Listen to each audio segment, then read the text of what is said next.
Alô, bem-vindos ao Bracelcast, Histórias dos 25 anos. 25 anos da Associação Brasileira dos Comercializadores de Energia. Uma história que se confunde com a trajetória do próprio mercado livre de energia no Brasil. E para contar essa história, ninguém melhor do que aqueles que fizeram parte dessa história. Estamos aqui agora no episódio 5 com Ricardo Lisboa, que foi presidente do Conselho da Abracel, e com Reginaldo Medeiros, que foi o presidente executivo por 11 anos, né, Reginaldo? Vamos começar, meus amigos, falando de um tema que a gente até já abordou no episódio passado, mas eu queria muito que vocês trouxessem a visão de vocês também, sobre a certificação de operador de mercado e sobre o 2012, o ano do Mercado Livre, que coincidiu com o MP 579, enxugou a oferta de energia no mercado. Então, eu queria que vocês falassem um pouquinho desses dois momentos aí do Mercado Livre. Boa. Acho que vale a pena aqui a gente entrar num preâmbulo sobre esse assunto, né? Que abraçou sempre a todo uma forma para tentar criar condições necessárias para que o mercado o regulador conseguisse entender o correto funcionamento do mercado, né? Então, a gente viu que existia uma demanda do regulador de querer uma seriedade maior dos operadores de mercado, e a gente entendeu que valia a pena a gente fazer um curso, uma certificação sobre regras de mercado, sobre melhores práticas, e com isso a gente, em parceria com como é que chama o Instituto? FDTE, com a Unicamp, né? Com a FDTE, a gente criou essa prova de certificação do operador de mercado, e acho que até hoje ela é uma referência, né? Depois de um tempo a CCE assumiu ela, mas é uma referência de melhores práticas e bons princípios do setor. Rodrigo, antes de entrar nesse assunto, eu queria abordar um ponto que é muito legal, que é a Abracel em 25 anos, um aniversário de 25 anos da sua história, contar a história. E é muito interessante que a história seja contada por quem viveu essa história. Sem dúvida.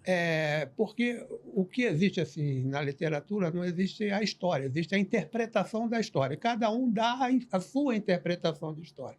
No momento em que você traz as pessoas que participaram dessa história para falar sobre a história, ali, aparentemente, está mais próximo da história real, da história que aconteceu. Então, eu achei assim, que é muito importante essa iniciativa da Abracel. Agradecer muito aqui o convite. E sobre a certificação, o Rodrigo teve um papel fundamental quando ele teve nas vidas passadas dele lá no Casal Energia, que fez um curso para preparação para a prova. Porque o projeto, quando eu cheguei na Abracel, que tinha na Abracel, era atrelar isso a um curso de mestrado.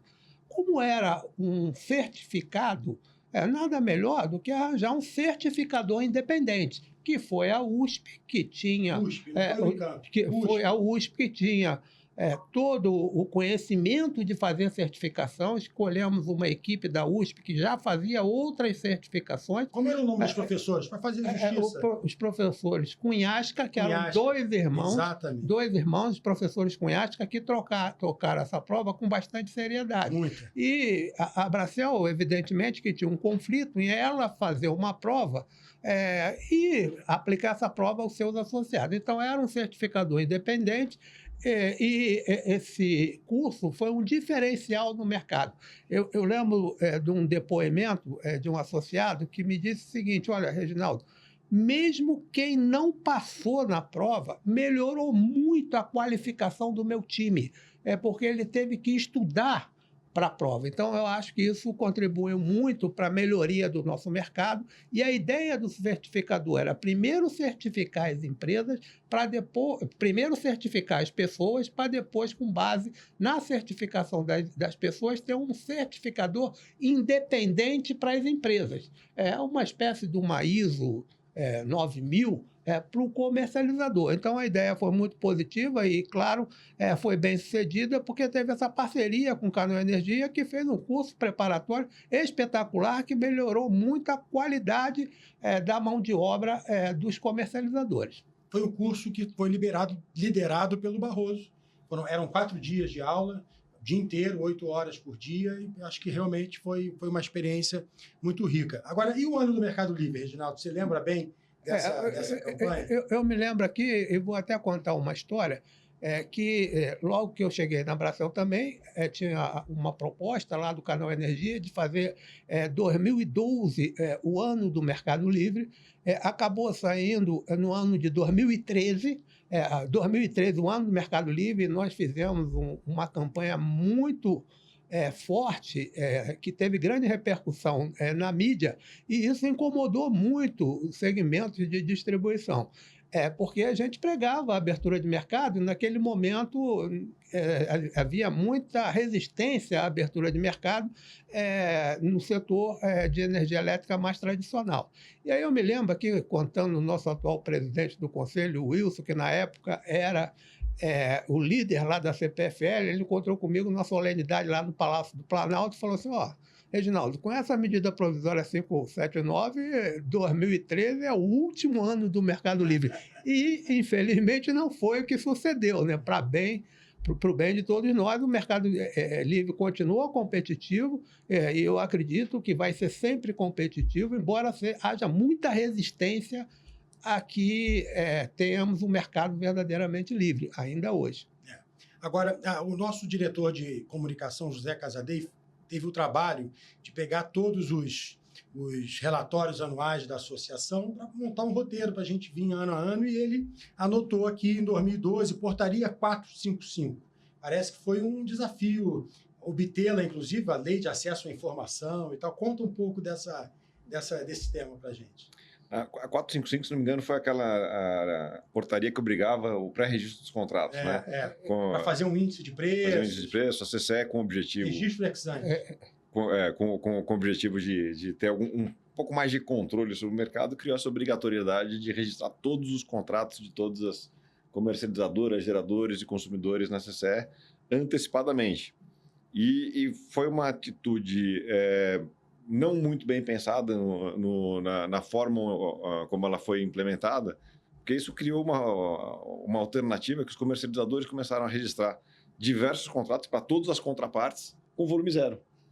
E os volumes que eram registrados zeros inicialmente, mês a mês, à medida que o contrato passava, eles eram ajustados para refletir o contrato mensal que de fato ocorria. Então, foi um ato, de certa forma, não alinhado com o mercado, que o mercado acabou surgindo, criando uma forma de se adaptar a essa arbitrariedade que foi criada. Assim, a CCE sempre teve essa ideia de fazer registro ex ante do contrato, né? Até porque ela esteve estudando a formação de uma clearing house, uma bolsa de energia, e os consultores da CCE, na época, recomendaram que a CCE deveria implantar primeiro o registro ex ante dos contratos.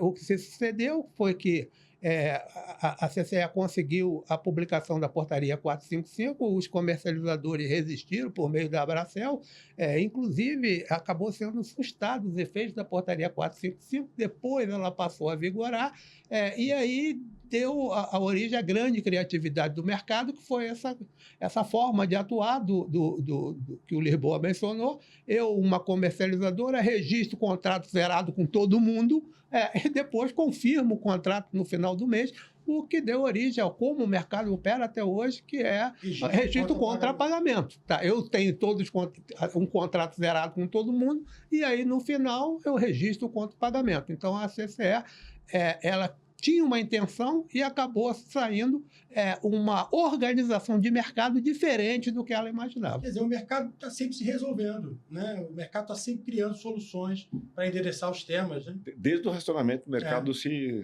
resolve, né? Contamos essa história no episódio 2, de como é que a gente participou do racionamento, qual foi o papel e o pleito dos comercializadores e tal. Agora, falando ainda de CCE, de risco, de registro de contratos, bilateralização. Isso foi fundamental, né? Isso mudou o mindset, né? Cada um toma conta do seu quadrado, analisa o risco adequadamente, porque, em último caso, ele vai sobrar para você, né? Fala um pouco do trabalho, da evolução para esse mercado. Existia assim, um travamento de 54% na CCE do volume por conta de não haver a escolha da contraparte, e essa proposta surgiu dentro da Bracel. Nós convencemos a ANEEL que, para que o mercado passasse a funcionar com mais segurança, seria fundamental que as partes pudessem escolher livremente as suas contrapartes, e aí veio a bilateralização do risco, que foi a maior evolução do mercado que nós tivemos até hoje. Hoje estamos discutindo outros aperfeiçoamentos do mercado, mas a forma do mercado operar foi a bilateralização do risco, uma ideia que surgiu dentro da Bracel, como tantas outras, como comercializador varejista. A gente vai falar disso na próxima. Surgiu dentro da Bracel, tantas outras ideias surgiram dentro da Bracel, algumas eu acho que nós não fomos bem-sucedidos, mas aí foi pior para o governo. A solução que ele encontrou foi muito pior do que a solução que a Bracel tinha proposto. Se me permitir também dar um palpite sobre isso, essa parte da bilateralização do risco foi um grande divisor de águas, na minha opinião. Porque antigamente qualquer pessoa, qualquer bandido que criasse uma comercializadora poderia criar dinheiro através do mercado de energia e esse prejuízo que ele deixasse ficaria rateado entre todos os agentes do mercado, consumidores, geradores. Né? Isso ocorreu algumas vezes, né? E como o Reginaldo bem mencionou, a gente sugeriu a mudança disso para que cada um pudesse escolher de quem comprar, para quem vender energia, assim como é feito em qualquer outro mercado do Brasil. Quando eu vou comprar uma bicicleta, se eu vou comprar uma bicicleta com todo respeito a um produto chinês, eu sei que eventualmente é uma qualidade diferente da Caloi e o preço reflete isso. O mercado de energia funciona da mesma forma. Existe um padrão de preço e, eventualmente, se você vê uma oportunidade muito positiva, avalia bem, porque pode ser que quem está te oferecendo isso não seja da mesma qualidade de quem está te oferecendo um produto mais sofisticado, mais caro. E isso acontece até hoje, tá? Isso foi criado lá atrás e enfrentando um ponto dolorido para a gente discutir. Cada contraparte que a gente escolhe fazer a operação, a gente tem que ser responsável por ela e arcar com os prejuízos ou lucros que isso atraiam. Isso faz parte do mercado de comercialização, faz parte do mercado de consumo. Quando a gente vai comprar energia de alguém, a gente tem que pensar nisso. Quando a gente vai comprar um produto, a gente pensa nisso. E o mercado de energia teve sucesso nisso. Ainda está passando por algumas adaptações, mas é o caminho correto. E para qualquer coisa, né, Ricardo? Qualquer coisa. Você é responsável pelo táxi que você escolheu na rua, por onde você compra uma bebida alcoólica, sobretudo hoje, metanol, mais né? do que nunca. Né? Agora, vamos para 2013. A Resolução 570. Cria-se o comercializador varejista. Né? Foi criado, mas ficou parado, porque não tinha regra de corte, na inadimplência. Quantas vezes, né, no Encontro Anual do Mercado Livre, no final do ano, lá para novembro, a gente dizia antes de ir para a piscina, esse mercado precisa andar, só tem um registrado, não tem nenhum, hoje tem mais de 100, é uma realidade, está funcionando, é o caminho da migração do Grupo B. Vamos falar um pouco do varejista. Assim, isso nasceu, na verdade, o setor começou sendo varejista já, né? Quando a gente criou as primeiras comercializadoras, lá atrás, toda a carga, todo o consumo que a gente tinha era debaixo da própria comercializadora. Na época, o Reginaldo vai me ajudar a lembrar bem dessa história, a memória do Reginaldo é muito melhor que a minha. A CCE quis mudar a forma de contabilizar os consumidores e passou a exigir que cada um dos consumidores criasse a sua identidade perante a CCE. O Reginaldo vai lembrar as razões disso, mas eu não lembro exatamente. Mas depois que começou a crescer muito o número de consumidores do Brasil, a CCE começou a achar ruim ter muito consumidor. E passou a pensar que não fazia sentido ela administrar mais do que 10 mil consumidores, um número X, e sugeriu a criação do comercializador varejista. O grande problema que teve no começo do comercializador varejista, e isso foi o que ocasionou essa demora para que o produto pegasse, é que quando eu botava algum consumidor debaixo de mim, ele ficava indefinidamente debaixo de mim e com o risco de crédito envolvido lá, indefinidamente debaixo de mim. E eu nunca mais conseguiria tirar ele da minha responsabilidade. A gente sim admite que a gente tem que ter responsabilidade por ele, mas por um prazo. E assim como enquanto eu tenho relação com ele. Enquanto eu tenho relação, e assim como as distribuidoras, a gente de alguma maneira tem que poder cortar ele, claro, caso ele não forneça, caso ele não pague a energia fornecida. E depois que isso foi solucionado, o varejista decolou e até hoje ele é um sucesso. Mas isso só veio acontecer na medida provisória 998 em 2020, quando regulou o corte, né? Eu acho que o varejista foi muito mais uma iniciativa que a Bracel sempre teve de colocar o tema na pauta. No momento em que a gente falou, precisa criar o varejista, e a CCE criou o varejista, e ela viu no varejista uma solução para um problema que ela tinha criado, como Lisboa mencionou, porque ela queria ter muitos agentes.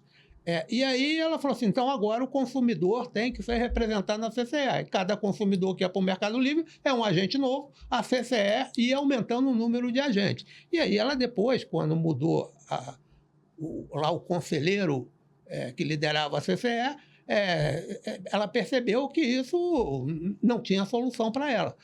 E aí, a criação da figura do varejista foi muito importante, porque a ANEEL teve que se debruçar sobre o tema e o varejista, a gente sabia desde sempre, que era a condição inevitável para que você tivesse abertura total do mercado, porque não tinha como ter, embaixo da CCE, todos os consumidores. Imagina 90 milhões. 90 milhões de consumidores. E aí o ponto importante é que a própria CCE começou a falar assim, então temos que trabalhar pela abertura de mercado. Ela começou pela primeira vez, ela começou a se manifestar, e aí ela botou, como tudo no mercado, desde que, quando eu abri para menos de 500 quilowatts, todos abaixo de 500 quilowatts têm que estar sob o guarda-chuva do varejista. Então, nós colocamos, a Abracel colocou o tema na pauta, a pauta passou a preservar, a ANEEL fez o regulamento, e aí isso era uma condição indispensável para que houvesse uma abertura maior do mercado. E a CCE passou a concordar, e o que se deu depois foi a abertura abaixo de 500 kW para o varejista. Perfeito. E também em 2013 teve o contrato padrão, que até hoje é a base, se eu não me engano, do contrato da BBCE. Isso também foi uma iniciativa da Abracel. Vamos falar um pouco do contrato padrão. Que contexto ele surgiu? Não, primeiro que teve uma missão da Abracel, que foi lá visitar a E7, lá na Europa, e se identificou lá que o contrato padrão, a existência de produtos padrões, de produtos padrão, era indispensável para a evolução do Mercado Livre. E aí a Abracel contratou uma consultora que elaborou uma minuta de contrato padrão. Nós pegamos um parecer jurídico e colocamos lá no site da Abracel, contrato padrão Abracel, e recomendamos para os associados que passassem a utilizar aquele contrato padrão. Na sequência, um conjunto de comercializadores criou a BBCE, e a primeira atividade que a BBCE deveria fazer era um contrato padrão. O contrato padrão já estava pronto, o contrato padrão Abracel, não houve nenhuma discussão, e a BBCE usou o contrato padrão Abracel, que, claro, sofreu uma série de evoluções, mas foi um embrião de existência de produtos padrão, que era uma condição indispensável para que, na época, se tivesse a evolução do mercado. Antes da criação do contrato padrão, para cada contrato que eu fazia, a minha empresa gastava talvez mais de uma semana discutindo com cada contraparte qual que é a minuta, qual que era a cláusula, qual que era a cláusula de imposto, de arbitragem, de justiça comum. Várias situações. E às vezes você chegava a ter mais de um mês sem um contrato assinado, que criava risco, inclusive, jurídico sobre a execução do contrato. Um sol fechado... Sol fechado, peronomútil, né? Então foi super importante isso, não só para o mercado como um todo, mas até para a BBCE. A BBCE, como é uma plataforma de negociação, se você for negociar energia, para cada contrato ser diferente um do outro, não fazia o menor sentido. Então, a criação do contrato padrão da Abracel foi muito benéfica para a BBCE, que aproveitou essa iniciativa muito boa da Abracel para poder utilizar um contrato já aprovado por grande parte dos associados e tornar ele padrão do mercado como um todo. São poucos os contratos que até hoje eu assino que não são um contrato padrão da Abracel.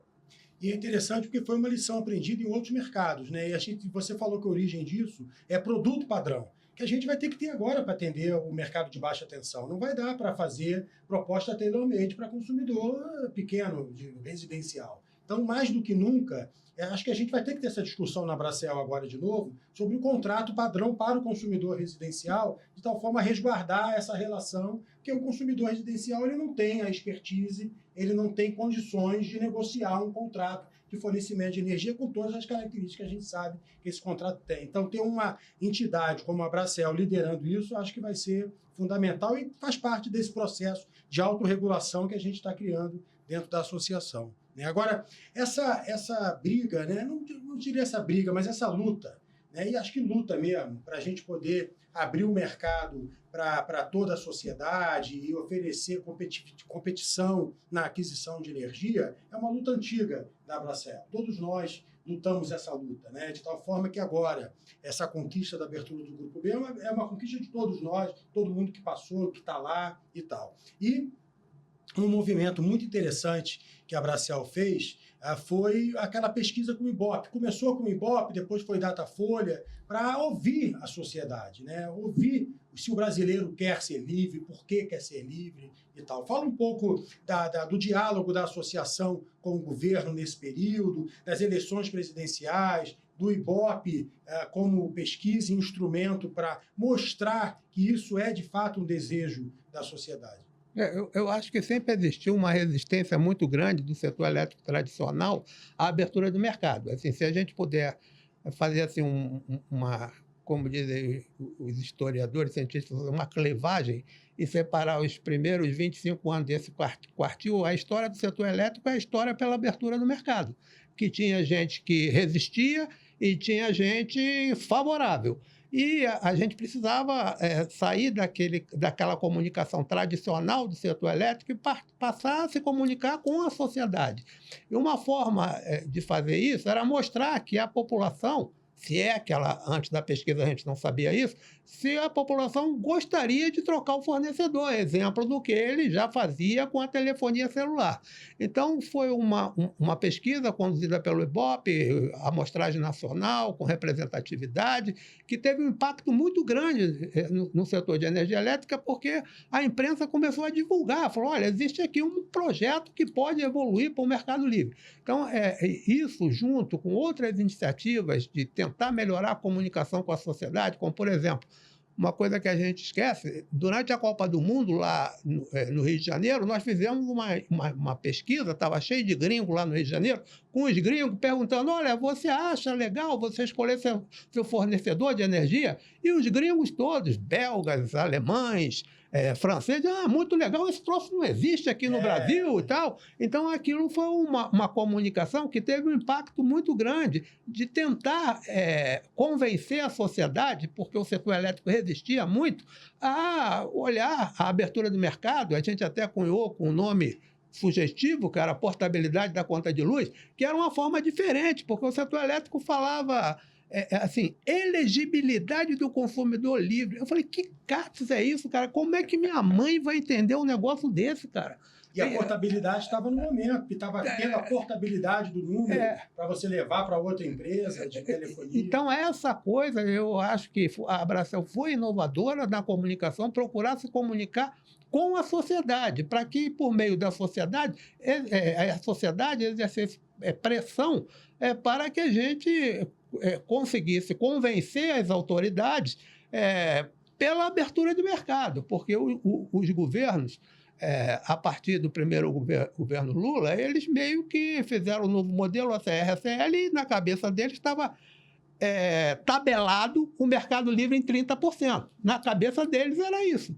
Tudo era tabelado, o mercado livre só pode ser 30%. O projeto estruturante era 30% ACL, 70%. Então, isso estava na cabeça do governo. E nosso papel era tentar convencer não só o governo, porque o governo já tinha essa faculdade de abrir o mercado desde sempre, desde 1995, mas existia essa resistência. Qual é a forma de o governo mudar quando há resistência? É você tentar engajar a sociedade num projeto que ela entenda que é bom para o consumidor. E a gente sempre teve essa visão de que era bom para o consumidor. Eu acho que, a exemplo do que nos 25 anos anteriores, de 75 até o ano 2000, a grande luta foi privatizar ou não privatizar o setor de energia elétrica.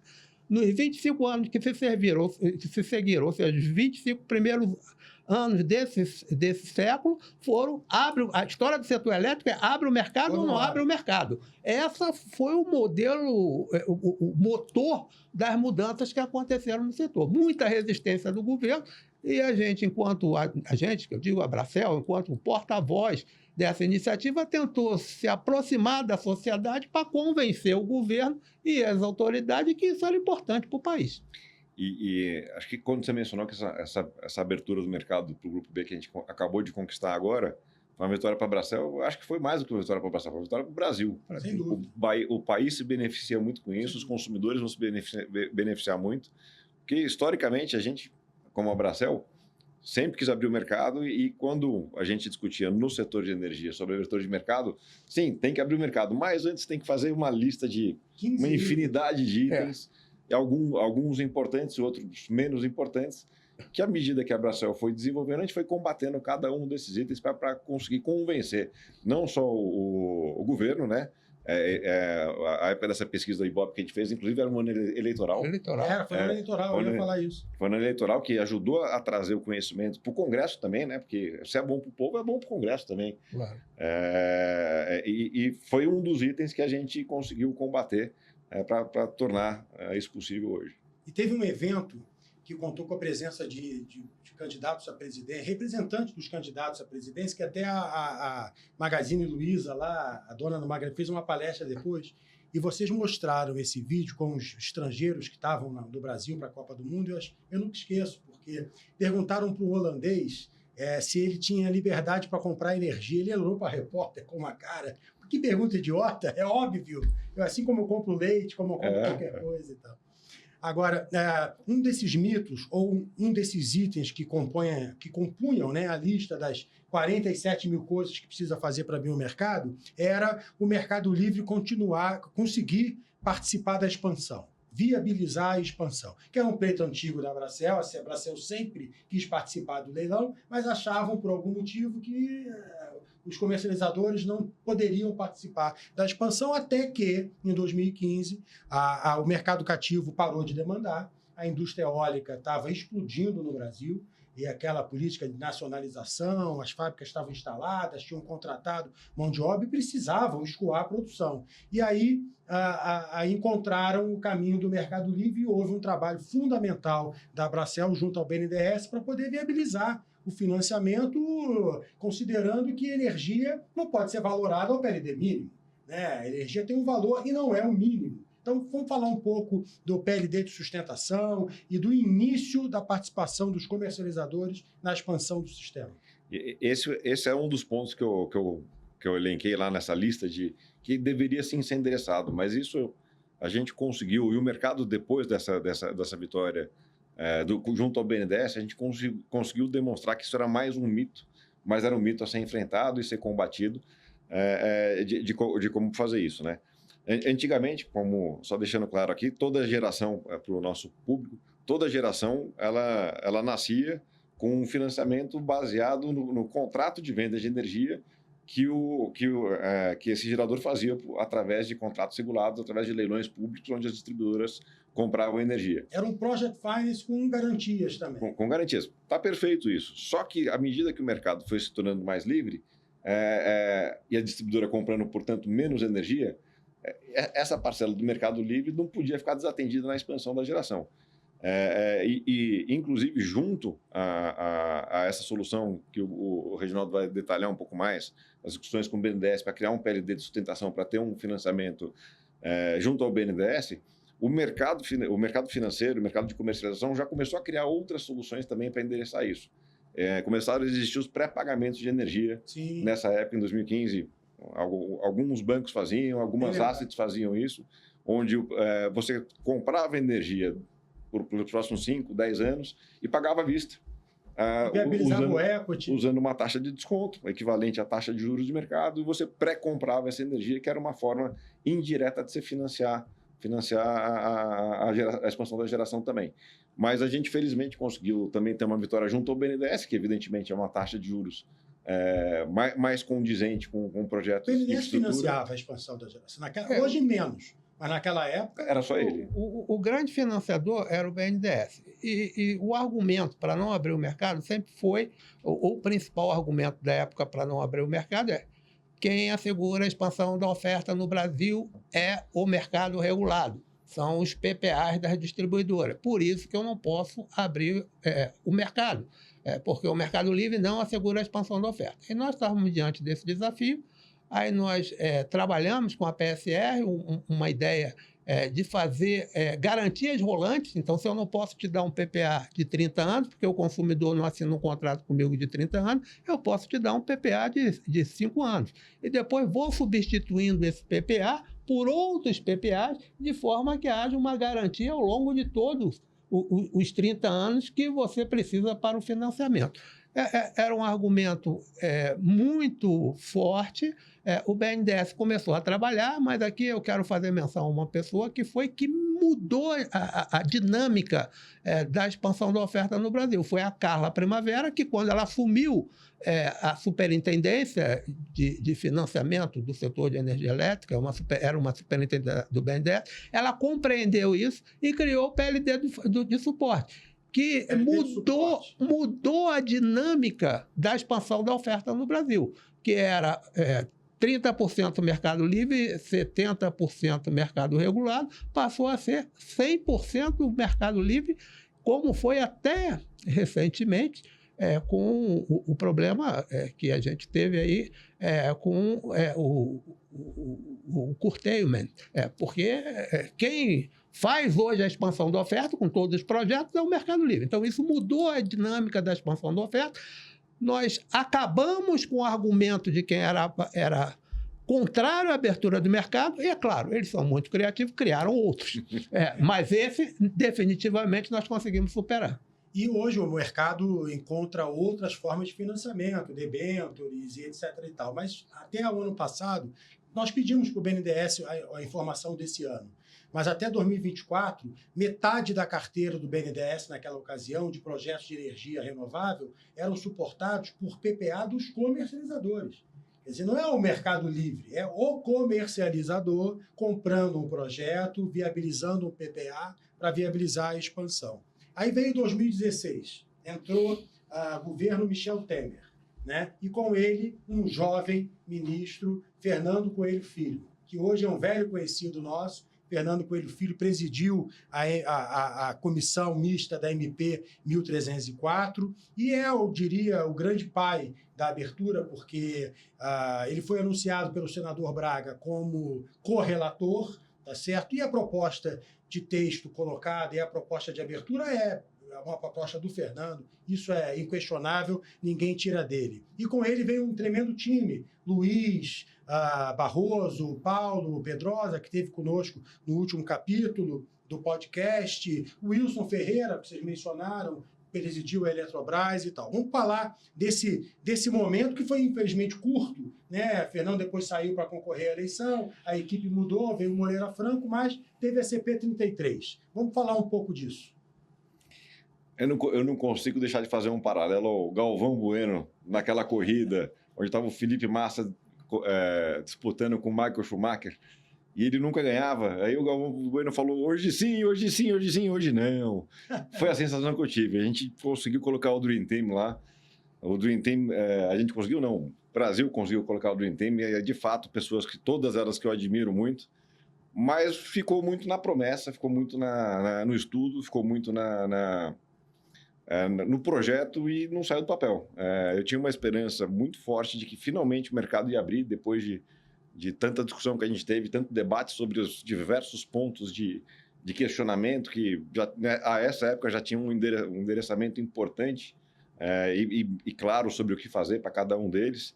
E, infelizmente, surgiu de novo a mesma lista, uma lista pequena, um pouco diferente sobre todos os itens que tinham que ser discutidos de novo, para talvez um dia, quem sabe, abrir o mercado. Eu acho que a CP não trazia a abertura, ela trazia essa lista de condicionantes, acenava para uma abertura, mas ela não apontava quando isso ocorreria, né? A tese era mais ou menos o seguinte, olha, vamos realocar os riscos do setor, esse era o principal mote da consulta pública 33, vamos alocar o custo para quem consegue gerir esse custo. Temos que promover uma série de transformações do setor e depois dessa série de transformações que a gente tem que promover no setor, entre elas a questão de assegurar a expansão da oferta, que era a famosa separação do lastro energia, e depois disso nós abrimos o mercado. Nós, na Abracel, batalhamos para que, olha, se você abre o mercado de imediato, você cria condições para que você faça todas as reformas que você precisa no setor, porque você já fixou uma data. A tese do Green Team era outra. Primeiro eu resolvo A, depois eu resolvo B, lá no ano de 4.324 eu resolvo o N e abro o mercado.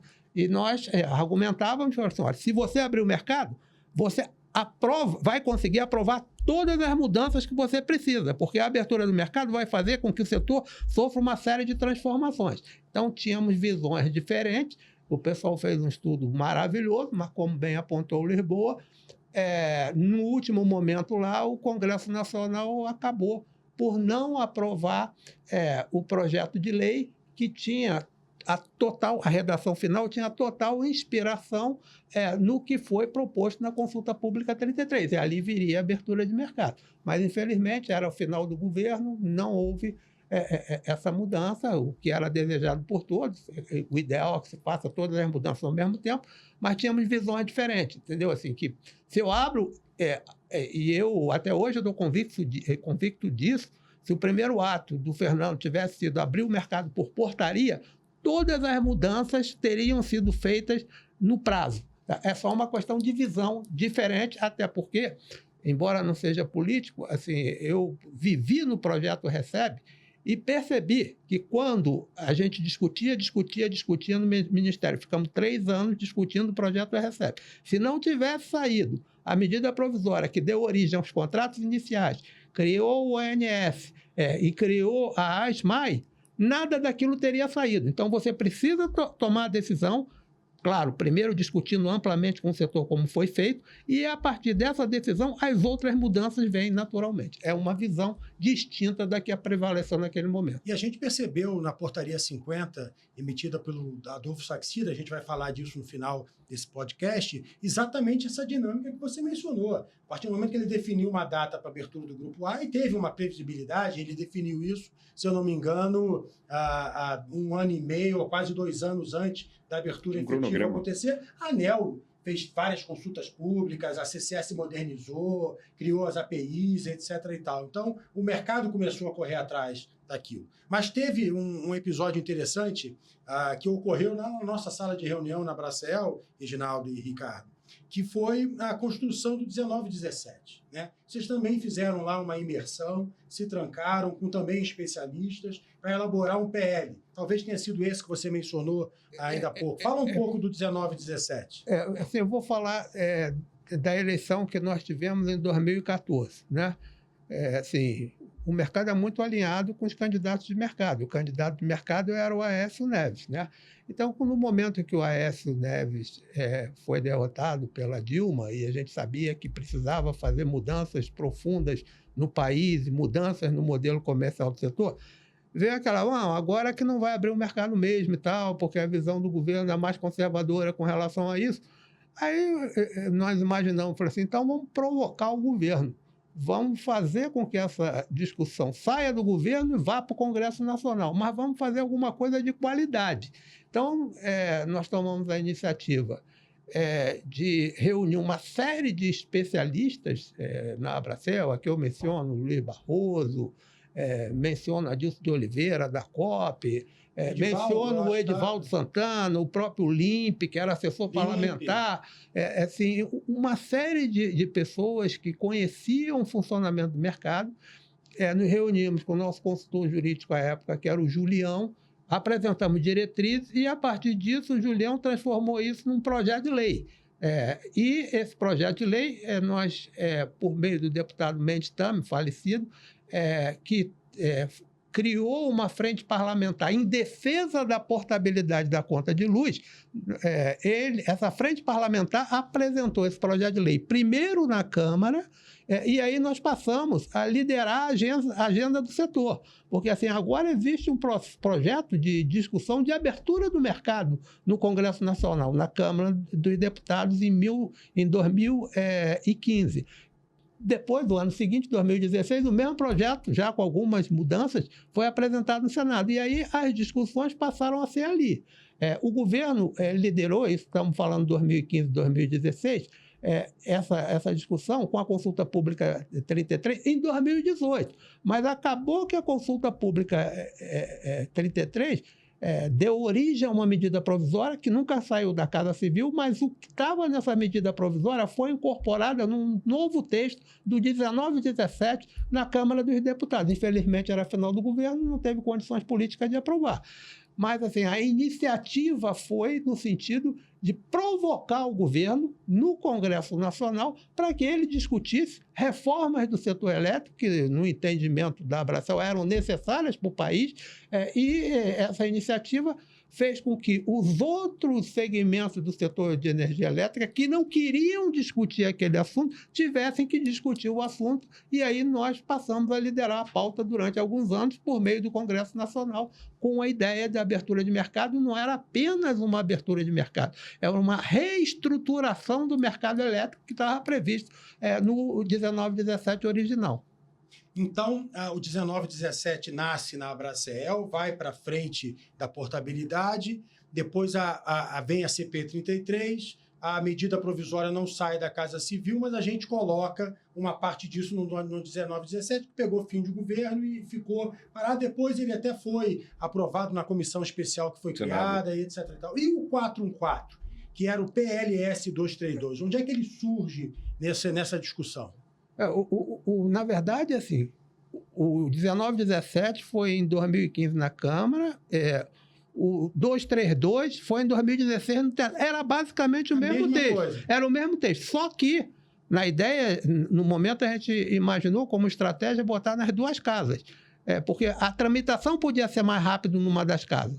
E a tramitação foi mais rápida no Senado. Então, isso foi uma estratégia que foi pensada e a tramitação foi mais rápida no Senado. E foi aprovado primeiro no Senado e foi lá para a Câmara, que acabou dando origem ao 414, que, na verdade, já existia um na Câmara, que era o 1917, e houve uma discussão ali, vai tramitar o 414 que veio do Senado vai ser apensado ao 1917 ou o 1917 vai liderar a discussão na Câmara? Então, foi um tema, mas isso fez parte de uma estratégia que foi pensada pela Abracel lá atrás, de colocar o tema para tramitar nas duas casas.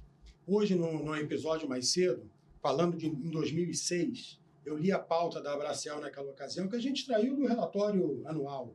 E a pauta era a mesma de que é hoje: abertura de mercado, formação de preço e segurança. E eu, particularmente, sou muito grato a vocês, porque vocês fizeram um esforço para acabar com a republicação do PLD, o que tornou minha vida na Abracel bem mais tranquila. Mas eram episódios complicadíssimos, né? Vamos falar um pouco disso, né? Em dado momento, em 2017, a ANEEL revogou a resolução 568, que disciplinava a republicação do PLD. E isso era um fantasma, que a toda hora assombrava, porque você imagina recontabilizar operações que já foram liquidadas, contabilizadas e, enfim, encerradas. Vamos falar um pouco desse tema. A questão da republicação do PLD, acho que o Reginaldo tinha uma frase, um jargão, né? O setor de energia no Brasil, onde até o passado é incerto, né? E as diferenças e as recontabilizações chegavam a ser bastante importantes, a ponto de impactar financeiramente os contratos de uma forma preocupante, né?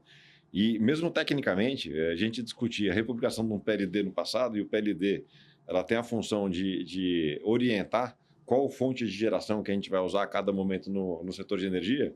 Se você fosse voltar para trás para usar mais água ou mais térmica, não tem como voltar atrás. Então, a função da republicação do PLD não fazia sentido.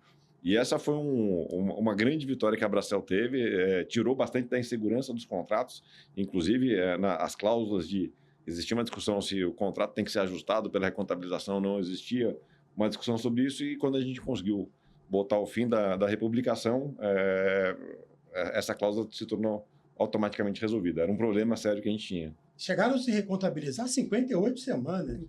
Assim, houve um erro, o maior erro material que foi cometido foi pegar um histórico de vazão errada, que, se eu não me engano, eram 38 semanas. Houve uma republicação do PLD significativo em 38 semanas em todos os submercados. Assim, um absurdo total. Nenhum mercado funciona dessa forma. Um argumento que a gente usava na época era assim: você imagine eu ter passado no sinal verde na Avenida Paulista com a Augusta, e depois eu recebi uma multa do Detran dizendo que aquele sinal que eu vi verde deveria ter sido... Eu deveria saber que foi vermelho, porque houve um erro na programação, o que não fazia sentido nenhum. A gente usou vários argumentos, foi uma luta de muitos anos. A ANEEL julgou esse processo 2 vezes. Na primeira nós perdemos, 3 anos depois nós ganhamos por 3-2. Mas existia muita resistência ao fim da republicação do PLD. E não havia segurança jurídica nos contratos que permitisse a evolução do mercado com um troço tão ridículo como republicar preço. Assim, era muito difícil convencer o setor elétrico tradicional que isso não fazia sentido, porque eles se prendiam muito o preço... E durante muitos anos se pensou isso, o preço é só um derivativo do CMO, entendeu? Não tem nenhuma importância e tal. Assim, o mais importante é a operação. E, felizmente, a gente conseguiu convencer que não fazia sentido republicar. Agora, teve outra batalha, outro momento difícil, que foi motivada também pela MP 579, que transferiu o risco hidrológico para o consumidor, gerou um passivo enorme, que foi agora parcialmente resolvido, não foi integralmente resolvido, mas gerou lá uma guerra de liminares e tal. Vamos falar um pouco desse momento, que foi um momento difícil e que a Bracel também teve que se engajar e se envolver. Falando do GSF? Essa questão do GSF chegou a paralisar durante diversos anos, paralisar não, mas tornou a inadimplência da CCE para níveis próximos a 80%. Vou errar um pouco esse número aqui, mas níveis importantes. E isso durou foi desde essa época, 2017, até agora, até onde teve o acordo final. Que foi parcial, né? Foi parcial. O empreendedor não quis... Então, durou quase 7 anos, 8 anos essa questão. E eu entendo o pleito das geradoras hidrelétricas, mas essa terceirização do risco para o consumidor final deu razão para que eles pleiteassem uma liminar para que fossem isentados do pagamento dessa conta, e isso travou o mercado. Conta um pouco. Não, assim, foi uma guerra de liminar, né? Uma das primeiras liminares foi uma liminar da Abracel, que a justiça acatou, que era assim, isso não é um problema dos comercializadores, isso é um problema dos geradores. E existe uma coisa chamada MRE. Isso deveria ficar entre os geradores, porque eu não dei causa desse problema. Sempre existiu o MRE, isso é um problema dos geradores. Nós ganhamos essa liminar, ela vigorou durante um bom tempo, tirou os comercializadores, aí depois veio uma segunda família de liminares na guerra jurídica, que era a seguinte, era a preferência nos créditos. Fala assim, olha, eu gostaria de ter preferência nos créditos. E a Justiça começou a dar liminar de preferência de crédito para determinadas categorias de agentes. Liminar fura-fila. Era chamada liminar fura-fila.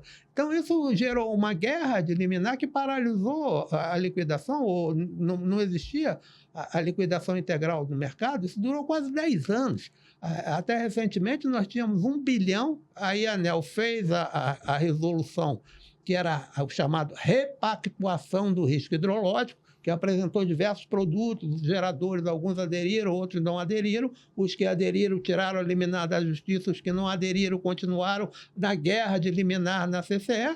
Isso paralisou a liquidação total no mercado durante 10 anos e recentemente, acho por cerca de 6 anos, tinha 1 bilhão represado na CCE. Como é que o mercado funciona livremente se todo mês tem 1 bilhão que está sob júdice? Se não me engano, nessa época, me corrija se eu estiver errado, mas existia um pleito dos geradores hidrelétricos a colocar a geração eólica no MRE também, né? Tinha. E eles quase quiseram entrar. Como estaríamos hoje? Uma das liminares no início foi da ABO e falou assim, eu não tenho nada com isso. Isso aqui é uma briga entre geradores hidráulicos, eu não tenho nada com isso, como foi o argumento da Abracel. Isso é um problema dos geradores hidráulicos, não é um problema meu. Entendeu? É um problema dos geradores hidráulicos. Okay? Eles têm razão no pleito do GSF, mas isso não deveria transbordar para os outros agentes do mercado de curto prazo. Foi uma discussão muito intensa e mostra como às vezes os problemas do setor elétrico demoram anos para ser resolvidos, como foi o caso da abertura do mercado, que demorou quase 30 anos, é a discussão mais antiga do setor de energia elétrica. 1995. 1995. Tem uma discussão que afeta os comercializadores, que é despacho por oferta de preço versus despacho por modelo, mas essa é uma discussão posterior, essa é a discussão de 98. Então, é uma discussão mais nova do que a discussão da abertura de mercado, que demorou 30 anos e alguns meses para ser resolvida. E agora ainda depende de regulamentação, porque a abertura veio, desde que regulamente o SUI, desde que regulamente isso, desde que regulamente aquilo. Então, assim, como os problemas do setor de energia elétrica, às vezes, demoram décadas para serem resolvidos. Não, desde que eu cheguei na Abracel, a decisão de realizar o monitoramento prudencial já havia começado. Eu estou completando 4 anos na associação e ainda estamos no período sombra. Então, o monitoramento prudencial, depois da decisão tomada, são 5 anos para ele passar a vigorar de verdade. Agora que abriu a consulta pública. Agora, vamos para 2017. Vamos dar um pulo lá para a portaria 465 do Moreira. Ele começou um movimento de liberalizar. E teve uma história engraçada, porque foram 2 reuniões com ele, né? A primeira Primeiro reunião, o Rick estava. A primeira reunião, o Lisboa... Eu lembro, só desculpa te interromper, mas a ocasião foi engraçada, né? Porque a gente saiu daquele cenário do Dream Team, tava um clima de velório, né? Clima de, putz, não conseguimos. Os caras foram embora. Agora vamos ter que tratar com o Moreira Franco, que não entende do setor, sendo que os especialistas não conseguiram fazer isso, a gente tem que tratar com o Moreira Franco. Então tinha até um clima de desânimo perante o conselho, de vamos lá, falar mais uma vez, só que dessa vez não vai adiantar de novo, né? Aí foi eu e o Reginaldo lá conversar com o Moreira Franco. Em 3 minutos, ele entendeu prontamente. Isso temos que resolver agora. Imediatamente. Imediatamente chamou um assessor dele, importante, que era um secretário, não, era um diretor de departamento dentro do ministério, chamou ele e falou assim, olha, esses senhores trouxeram um problema aqui, eu entendi o problema dele, eu acho muito importante que o senhor estude aqui, o senhor estude esse assunto aqui e me traga as suas reflexões aqui para a gente decidir. Assim, e os senhores voltem daqui a um mês. Foi isso que o Moreira Franco falou para a gente. Aí passou um mês, o cara esqueceu, mas nós não esquecemos, né? Aí nessa segunda reunião, o Lisboa não estava, só estava a diretoria executiva. Aí o Moreira Franco falou, muito bem, sua história aqui, mas o senhor estão dizendo que ele não chamou o senhor? Ligou lá, chamou o cara. Nossa. Meu amigo. Mas ele passou um sabão no cara. Eu não pedi, eu pedi para o senhor fazer. E o cara foi ficando pequenininho lá na cadeira. Lá, é para o senhor fazer. Eu ainda sou ministro. Ainda sou ministro e tal. E aí coincidiu com o primeiro mandato do Pepitone, na ANEEL. Isso. Pepitone era uma pessoa que conhecia muito esse assunto, intermediou junto ao Moreira Franco a aprovação disso e ficou dentro do colete, né, dele.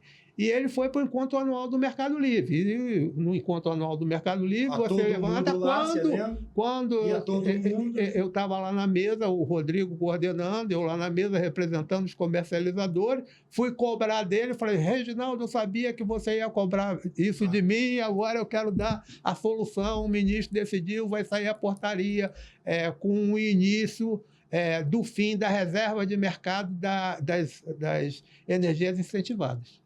Só também para o público todo entender, a 465 ela foi a resolução que permitiu que todos os consumidores abaixo de 3 megawatts pudessem comprar, entre 3 megawatts e 500 quilowatts, pudessem comprar energia de qualquer fonte de geração. Acabou qualquer reserva de mercado. Não só energia incentivada.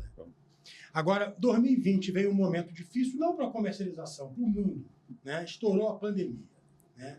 E a pandemia parou o Brasil, parou o mundo inteiro, fábricas desligaram suas máquinas e os comercializadores ali, né, entregando energia com contratos assinados, criou-se um clima, né? O que a gente faz? É força maior? Não é força maior? Houve uma ação muito bem organizada e de sucesso que a Abracel liderou. Vamos falar disso, do Julião, dos contratos, do respeito aos contratos? A gente, logo da pandemia, primeiro... A pandemia, de certa forma, resolveu um problema grande que a Abracel tinha, que era aqueles calls que ficava por telefone a gente não usava Zoom, não existia. Nós tivemos um essas GT boas ontem práticas. com 460 pessoas. Imagina no Estrela. Era no Estrelinha, e quando passava uma secretária a passar a ligação, ficava aquele taranana, e estragava o call todo. Então a pandemia foi benéfica nesse sentido. Mas logo no início, um grupo de indústrias, uma ou duas indústrias, tiveram uma postura talvez um pouco afoita de soltar um comunicado ao mercado sugerindo de que a pandemia era a força maior e que os contratos de energia mereciam ser tratados conforme uma lei de força maior, né? A Bracel prontamente se reuniu e falou, não, isso não faz sentido nenhum, isso não é força maior, a gente tem que dar um outro tratamento, as negociações têm que ser não padronizadas nesse sentido de força maior, mas bilateral. Tem que ser uma negociação entre comprador e vendedor para ver o que vai ser feito, né? E a gente teve muito sucesso nisso. Acho que a gente conseguiu eliminar essa iniciativa de tratar tudo como força maior. Buscamos jurisprudência. O Reginaldo vai dar mais detalhes sobre isso. E isso virou a postura padrão de mercado. E eu lembro, inclusive, que diversos clientes da Delta ligavam para a gente: olha, a gente não vai ter consumo, como é que a gente faz? Geralmente você tem uma banda mínima inferior, uma flexibilidade limitada, até 70% do contrato, se não tiver o que a gente chama de take or pay. Vocês têm que pagar consumindo ou não. E na maioria dos casos, ou foi renegociado, ou isso já estava previsto nos nossos contratos, que a gente vendia com flexibilidade integral. Mas essa articulação foi muito bem coordenada. Foi uma gestão de crise, verdadeiramente uma gestão de crise. Mas a primeira ideia que surgiu foi uma boia para o consumidor. Até foi concretizado a conta Covid, que foi uma boia para o consumidor regulado. Mas a primeira ideia que surgiu, vai uma boia para todo mundo, para o consumidor livre e para o consumidor regulado. Pede um empréstimo e posterga os pagamentos. Aí nós falamos, não, aqui é diferente, entendeu? Essa boia você bota lá para o consumidor regulado. Essa boia custou cara pra caramba. No mercado regulado. No mercado regulado. Assim, eu mesmo, no momento, falo assim, olha, existem duas contradições. Primeiro, que vocês não deixam ser livre. Eu queria ser livre. Segundo, que vocês vão me impor um empréstimo que eu vou pagar juros sobre a minha conta de luz. Eu não preciso pegar dinheiro em banco, mas vocês estão tomando uma decisão para mim, que é me endividar para eu pagar juros sobre a minha conta de luz. Então, a reação da Abracel, alguns associados tinham a visão de que deveria pegar uma boia para todo mundo, e aí, juridicamente, nós defendíamos que Mercado Livre é diferente, os contratos estão todos assinados e toda a solução deve ser feita à luz do que está nos contratos, que é a renegociação. Houve uma renegociação por muitos agentes que concederam crédito para o consumidor, e isso foi resolvido dentro das regras que tínhamos. Mas a ideia original, que seria muito ruim para o Mercado Livre, seria uma intervenção. Falar assim, olha, agora vamos equacionar o problema de todos. Então, foi assim, uma resistência muito grande à Abracel, inclusive no âmbito do setor, né, porque o setor todo era acostumado a esse tipo de procedimento, já tinha tido um empréstimo anterior para o consumidor, para evitar aumentos tarifários em períodos pré-eleitorais.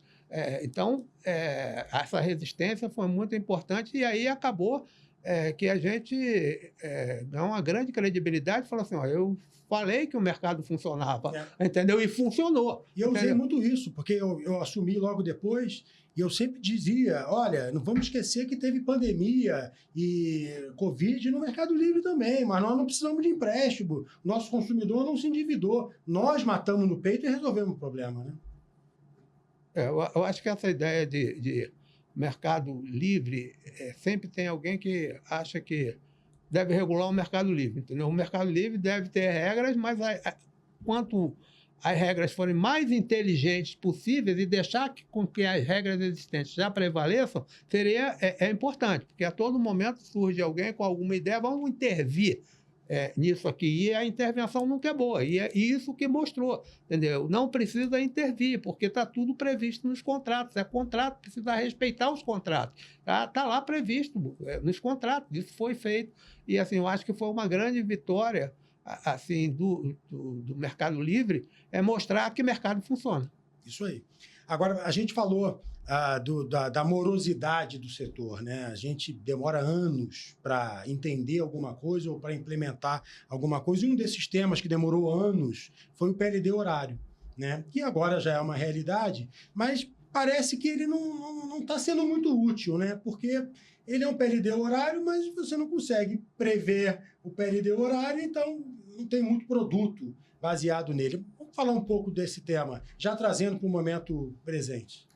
Isso tem muito a ver com a questão da formação de preço também, né? Você criou um modelo horário que é importante para sinalização de despacho, promover incentivo para redução de consumo. Você tinha várias funções que o preço horário seria útil para, e da forma como ele está sendo feito hoje, ele não passa, na minha opinião, o sinal correto de preço.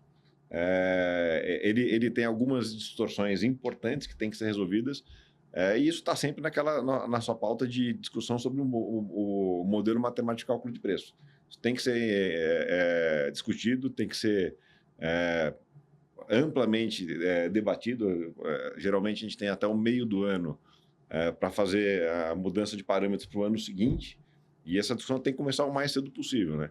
Hoje a gente ainda tem uma dependência muito grande da interpretação da CPEL/ONS sobre a formação de preço, e recentemente a gente viu, inclusive, declarações do ONS dizendo que essa questão de modicidade de preço na formação de preço não é do interesse dela, não é responsabilidade dela. Eu discordo, eu acho que sim, é do ONS também. Está na missão, no estatuto. Está na missão do estatuto, e eu entendo a preocupação do ONS. Não do preço, do custo. Do custo. Entendo a preocupação do ONS de ter segurança de despacho. Ela tem, pelo menor custo. Pelo menor custo possível. Então, é um assunto que a gente tem que discutir, tem que debater e tem que resolver.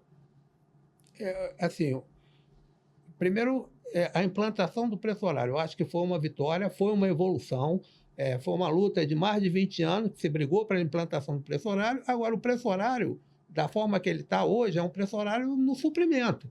É preciso que o preço horário flua para o consumidor final. Só assim a gente tem uma resposta à demanda. Eu mesmo sou crítico dessas...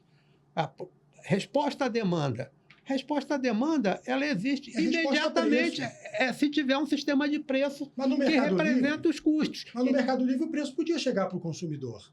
Acho que a grande dificuldade é criar um produto com base num preço que às vezes é pico 2 horas da manhã e às vezes é pico na hora que devia ser o pico de verdade. Infelizmente, hoje a discussão sobre isso ela é muito influenciada pelos lobbies, em particular o lobby da geração distribuída, que é contra a implantação do preço horário. Ele resistiu muito na medida provisória 1304 à implantação disso. Finalmente saiu na redação final. Mas é imprescindível que o consumidor tenha preço horário, até nesse momento que a gente está vivendo agora, de uma carro elétrico, bateria, isso tudo só funciona com preço horário. Claro. Não funciona um sistema diferente de preço horário. E o mercado de varejo, eu acho que mais importante do que o mercado de energia ser no varejo é a inovação que o mercado de varejo vai trazer para o consumidor. O comercializador ficar vendendo produtos para além da energia para o consumidor. E isso só funciona se o preço do mercado de suprimento fluir para o consumidor final. Então, a gente tem que, o mais rapidamente possível, fazer com que esse preço flua para o consumidor, para que o consumidor possa tomar suas próprias decisões. Parte do problema dos cortes de geração hoje, ele poderia ser resolvido se o consumidor simplesmente deslocasse o horário do banho. Porque o problema é principalmente na baixa tensão, mas para isso ele tem que ter o preço horário. É importante que se diga que hoje existe o preço horário na baixa tensão, que é a tarifa branca. Mas a tarifa branca, as distribuidoras escondem, não fala para nenhum consumidor. Só quem tem tarifa branca é alguém que trabalha no regulatório e que fala para o pai e para a mãe, vai lá na distribuidora e pede tarifa branca. Pouco sexo do que uma tarifa branca. E vai para a tarifa branca, que é uma coisa boa para você. Mas ninguém sabe. Assim, mesmo os comercializadores esquecem que existe preço horário para o consumidor de baixa tensão, que é a tarifa branca, porque a distribuidora não divulga isso para ninguém. Então, é importante que tenhamos preços de tarifas que reflitam os custos marginais no sistema. O Brasil já teve isso na década de 80, com a implantação da tarifa azul, a curva de carga do sistema ela aumentou consideravelmente, porque o consumidor de alta tensão na época respondeu o sinal de preço. O consumidor responde ao sinal de preço, mas para isso precisa que exista o sinal de preço. Só assim a gente vai poder evoluir para reduzir o custo. O tal do consumidor, ele só existe se tiver sinal de preço. Para existir sinal de preço, tem que ter medidor digital. Para que tenha medidor digital, a distribuidora tem que implantá-lo. Ela não pode implantar no consumidor que ela quer, mas no consumidor que traz mais benefício para o sistema. Então, é muito importante esse programa de implantação de redes inteligentes. Só existe se existir medidor inteligente. E medidor inteligente é a condição indispensável para que tenhamos sinal de preço para o consumidor final. Senão, a gente não vai evoluir na redução de custo para que tenhamos preços menores para o consumidor e tarifas mais atrativas. Bom, para encerrar esse episódio, a gente podia passar aqui à noite conversando, mas vamos para o momento atual. Esse momento atual tem um capítulo novo em janeiro de 24, né, quando passou a vigorar a Portaria 50, emitida pelo então ministro Adolfo Saxida. Né? Ela foi publicada em 2022, eu já estava lá na Abracel e o Rick era o meu presidente do conselho. Fala um pouco desse momento, Ricardo. Foi uma outra grande vitória nossa, uma vitória, de novo, surpreendentemente, provocada por um cara que não é técnico do setor de energia. Que ficou 6 meses. Ficou 6 meses e teve, assim, primeiro entendeu rapidamente, assim como o Moreira Franco entendeu rapidamente sobre essa questão e rapidamente teve coragem de resolver até o limite onde ele achava que ele tinha o poder da caneta. A gente chegou a discutir com ele sobre abrir, inclusive para o Grupo B também, que eu pessoalmente até tinha um entendimento que caberia abrir por portaria. Ele achava frágil. Não, mas ele fez a consulta pública e ele fez o decreto, só que o chefe dele perdeu a eleição. Então, o Saxida foi também super importante para a abertura do mercado, que ele acabou para todo o Grupo A poderia comprar energia, inclusive aqueles consumidores abaixo de 500 kW. Então, agradeço a curta participação do Saxida. Mais do que isso, Ricardo, eu acho que ele criou uma dinâmica que muita coisa foi providenciada para que a gente pudesse estar agora defendendo e tendo a abertura do Grupo B em função da abertura final do Grupo A. Né? 2 são consultas públicas, 3 consultas públicas na ANEEL com efeito regulatório, 2 fases de CP28, CP07 que está em fase de fechamento, Open Energy, concorrência, modernização da CCE. Esse caminho foi muito pavimentado depois da Portaria 50. Agora, Reginaldo e Ricardo, estamos em 2025 já. Acabou de ser aprovada a abertura integral do mercado em até 24 ou 36 meses. Até. Né? E o que tem para fazer, uma parte considerável já está sendo feita. SUI, etc. e tal. Qual é o nosso maior desafio? Para encerrar esse podcast. O maior desafio para a Abracel, acredito que a gente fazer com que esses pré-requisitos aconteçam de fato. A gente tem que trabalhar muito ativamente em ajudar o regulador e ajudar o setor a enxergar todas as questões que têm que ser discutidas, que são simples. A gente já mapeou isso, a gente vem mapeando já a vida inteira, a gente tem a solução nas mãos, é questão de dividir com o governo, com o regulador, para a gente poder, de fato, não perder essa janela de oportunidade que a gente tem. Eu tenho bastante segurança que a gente consegue fazer isso em prazo, inclusive, mais curto do que o prazo delimitado de 24, 36 meses. Até, vai ser antes, se Deus quiser. Então, o grande desafio nosso é esse. Assim, desafio para o Brasil, para o setor elétrico ou para o mercado livre? Para os 3. Assim, para o Brasil, eu vejo que ano que vem vai todo mundo se mobilizar para fazer as associações, os grupos de pressão do setor, para fazer contribuição para os candidatos sobre o futuro do setor. Eu acho isso importante.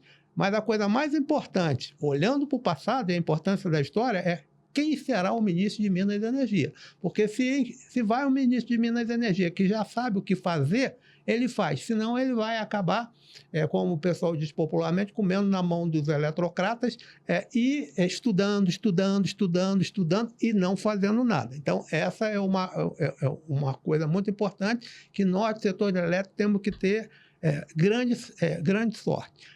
Qual é o desafio? Eu acho que a gente tem que fazer uma reforma no mercado de energia elétrica para alocar o custo em quem pode gerenciar e, principalmente, que seja indutor da eficiência. Muitas das novas legislações que estão na medida provisória 1304 poderiam ser feitas de uma forma mais inteligente, chegando ao mesmo resultado com um custo menor para o consumidor. Então, esse eu acho que é o grande desafio do setor de energia elétrica. O grande desafio do Mercado Livre, e aqui imaginando a Abracel como a associação que representa o Mercado Livre, vai ser na comunicação. Como comunica esse Mercado Livre com a sociedade? Eu acho que isso a Abracel já está vencendo quando o Lisboa escolheu o Rodrigo Ferreira, que é um craque na comunicação, para presidente executivo da Abracel. Obrigado, meu amigo. Quem tem amigos assim não precisa de mais nada. Olha, eu quero agradecer muito a vocês. Como você disse, Reginaldo, a história tem que ser contada. Quando é contada por vocês que fizeram ela acontecer, ela fica muito mais interessante e fidedigna com aquilo que de fato ocorreu. Então, muito obrigado. Não percam o próximo episódio, que é o momento atual do Abracel Cast.